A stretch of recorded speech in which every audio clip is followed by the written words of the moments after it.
ఎప్పటికీ అప్పుడు తాజా వార్తలు అందిస్తున్న ఎస్వీఆర్ న్యూస్ కి స్వాగతం.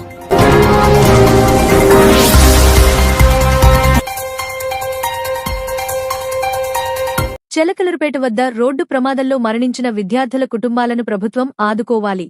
మాజీ ఎమ్మెల్యే శ్రీబొల్లా బ్రహ్మనడువనుకొండ వైఎస్సార్ కాంగ్రెస్ పార్టీ కార్యాలయంలో జరిగిన విలేకరుల సమావేశంలో మాజీ ఎమ్మెల్యే శ్రీబొల్లా బ్రహ్మనాయుడు మాట్లాడారు.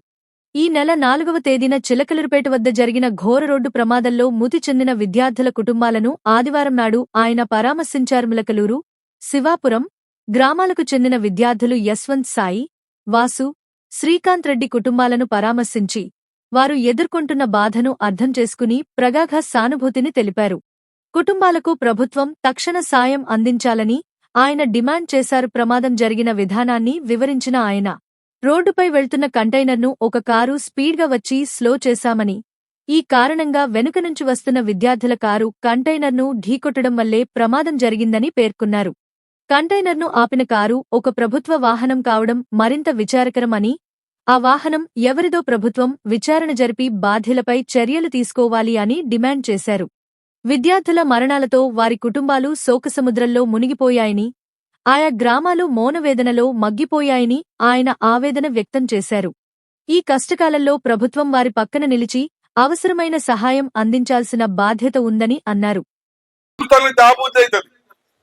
10 రకాలుగా ఉపాధి చూపిస్తే మా ప్రాంత ప్రజలు బాగుపడతారన్నటువంటి ఆలోచన చేసే విధంగా న్యాయం జరుగుతుంది. అలాగాని ఏ రోజన్నా ఒక్క మార్కాపురం మీద మేము ఈ పని చేసినామని చెప్పండి.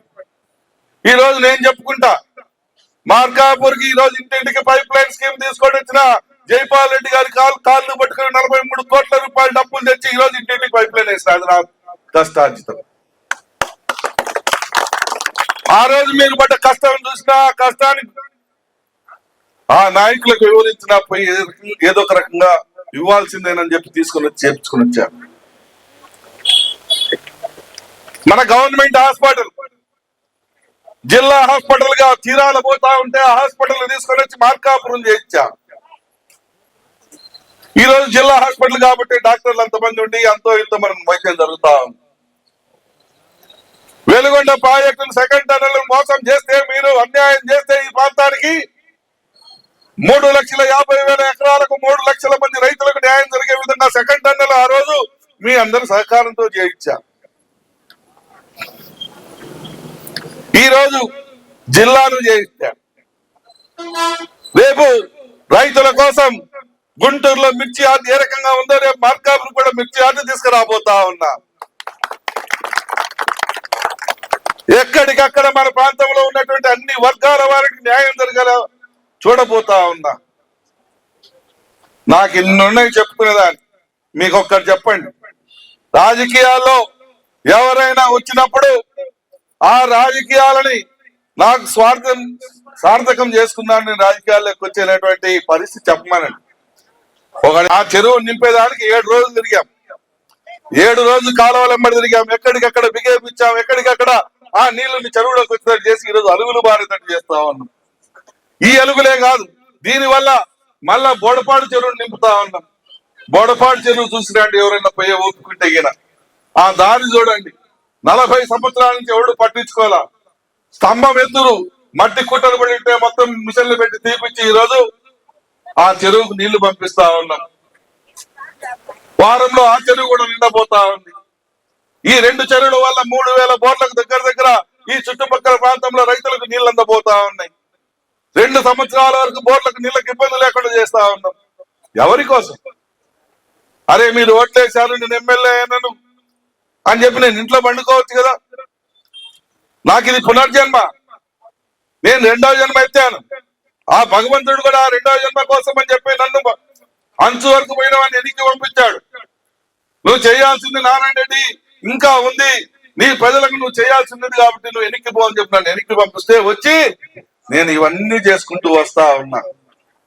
మరి వీళ్ళని చెప్పమానండి ఏందయ్యానంటే మెడికల్ కాలేజీలు ప్రైవేటీకరణ అని మాట్లాడతారు.